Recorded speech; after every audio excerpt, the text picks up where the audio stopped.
Welcome to New Gameplay Today. I'm Kyle Hilliard here with Marcus Stewart. What's up, Marcus? Hey, how's it going?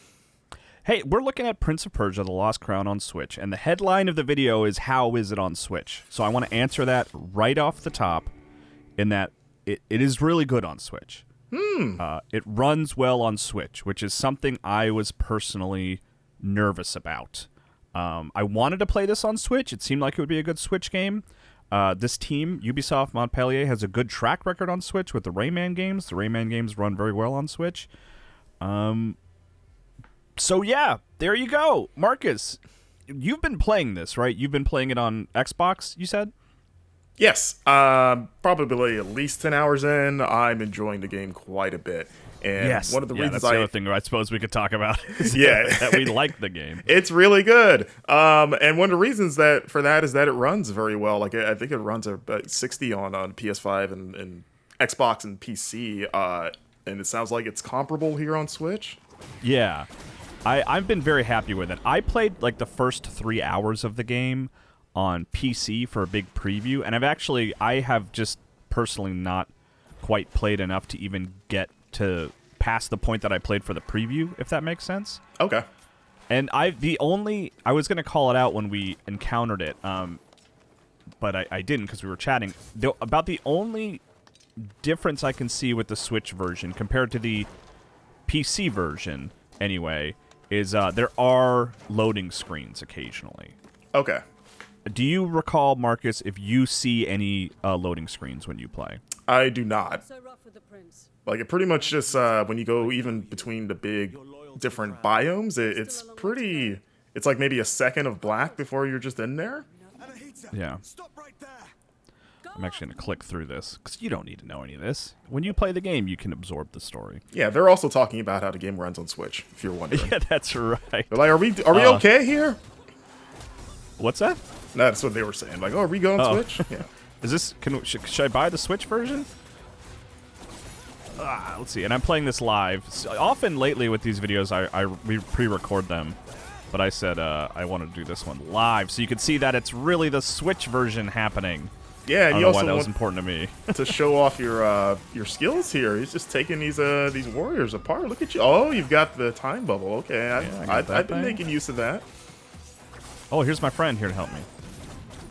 Yeah, he's coming in to kind of steal your thunder a bit. It looks like, actually.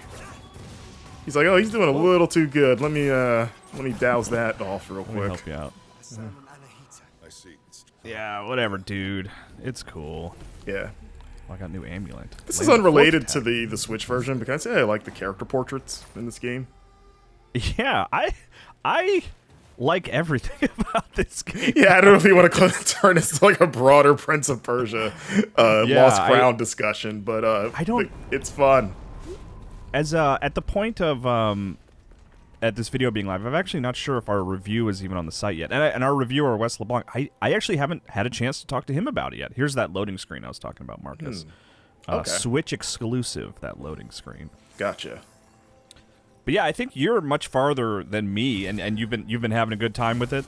Oh, I've been loving it. It's so far, it's lived up to like my expectations and hopes for what I hoped this would be. Just as a huge Prince of Persia fan, and as someone that loves just action games and like Metroidvanias in general, it is probably one of the best sort of like one of those I've played in some time.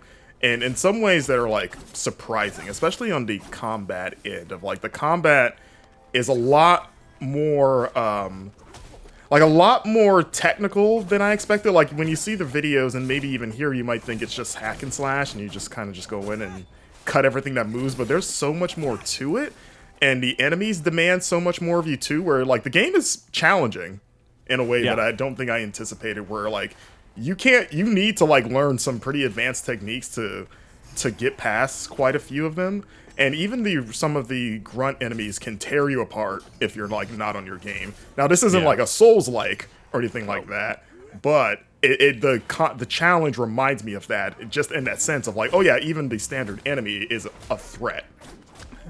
Yeah, and there's like a lot of like I went through and did, I'm sure you did too at this point, I did all the like the training that was available, which I actually recommend you do, because it's like it teaches you a lot of combos and like get people up in the air. That's really helpful.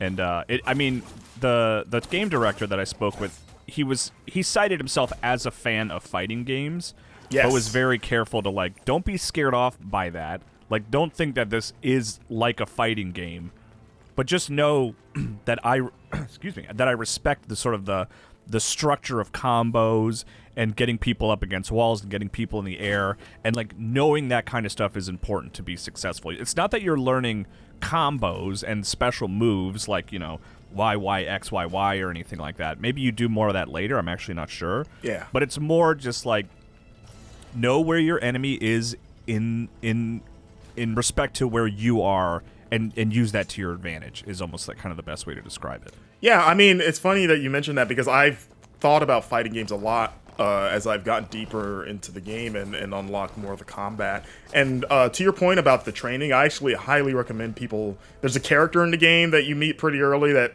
is pretty much like a sensei. It's like, hey, I can show you some techniques with all the things that you know.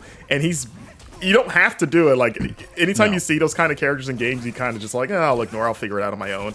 This is a game where I actually recommend you do it because he teaches you things that... There are things that you can do with your powers and your weapons that I didn't even consider were a possibility until he shows you. Of like, wait, I can deflect my weapon? I didn't know, like, my projectile weapon? I didn't even think I could do that. And just the way he teaches you, like you mentioned, like air combos and also combo extenders. Yeah, like you can deflect it. And you can keep it going if you want to. So you can keep it like going back and forth in a straight line just by deflecting it. And there's other powers I won't spoil that also have similar sort of like advanced tricks to them. Oh, this guy. There's a reason I was trying to avoid that guy. I was going to ask, is that the first time it's happened to you? Or? No, I've been down with him before. We're old friends, he and I. Yeah, he's like, hey, how'd you get out here? But yeah, the combat is so sophisticated and it's so much fun figuring out like the best ways to maximize and extend a combo using the tools of your arsenal in a way that is very reminiscent of fighting games or even like stylized action games like a Devil May Cry. Oh, Marcus, I guess I haven't I didn't... Oh, is this where I go? There we go. I hadn't been imprisoned yet. I'd been killed by him. Okay, but he didn't do that thing. Okay. No, this is new. Interesting. So I'm like in a prison now? Oh, this feels like... I'm like seeing this in real time. This feels very like original Prince of Persia, kind of. Yeah, it's like good. Old school, you know, Apple computer Prince of Persia. Yeah, you know, the side-scrolling genre that Prince of Persia was always. But I mean specifically being in like a prison like this. Yeah, I get what you're saying. I'm only poking fun at people that are like, oh, why isn't this like the old game, Sands of Time? Yeah. And it's like, there was a whole series of side-scrollers before those games. Yeah, right. But I mean, this is easily the best side-scrolling Prince of Persia. I'm pretty confident of saying that right now. It's so much fun, and the game is huge. Like, I'm still making my way through it, but it is gigantic how much there is in terms of like the map size and also just the amount of secrets and sort of like this is a great Metroidvania in the sense that it always rewards you for going off the beaten path, whether it's a new power or like a vital upgrade or even like side bosses that you don't have to fight, but you can find them and then get like quite a bit of rewards for taking them down, as well as like side quests that are in the game. You're meeting all these characters and also just lore stuff about just because it all takes place in this kind of mountain temple that's sort of been fractured by time.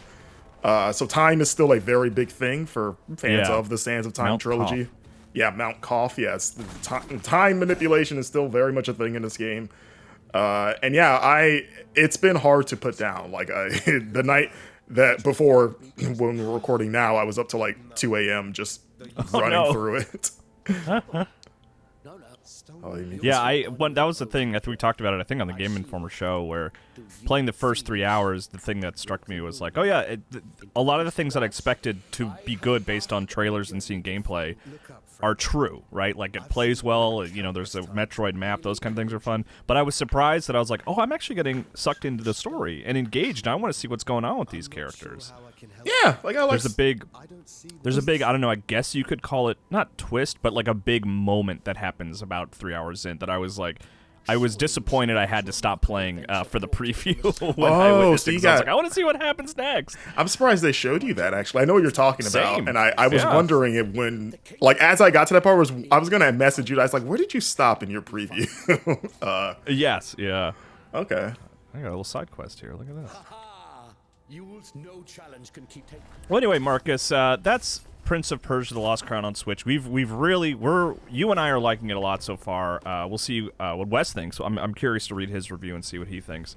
But the thesis of the video here, how is it on Switch? I've been having a really good time with it on Switch, and I've been very impressed by it. I think it runs well. My sort of point of comparison is the PC version, which was super solid when I played it for preview. I don't know if you're watching me play. I don't know if you notice anything about it or if anything feels like, actually the Xbox version looks a little cleaner here and there. I mean, it's hard to tell in these kind of settings where I'm just streaming gameplay to you, but what do you think from, outside perspective? Do you think it looks pretty solid? Yeah, no, I think it looks fine. I think it looks really almost identical to the big versions, I guess, if you want to call them that. So yeah, I think it's absolutely a valid choice for those that want to take their Prince on the go. Cool. Well, thanks so much for sitting in with me on this, Marcus. I appreciate it. Yeah, thanks for having me. And look out for the full review on GameInformer.com. Thanks, everybody.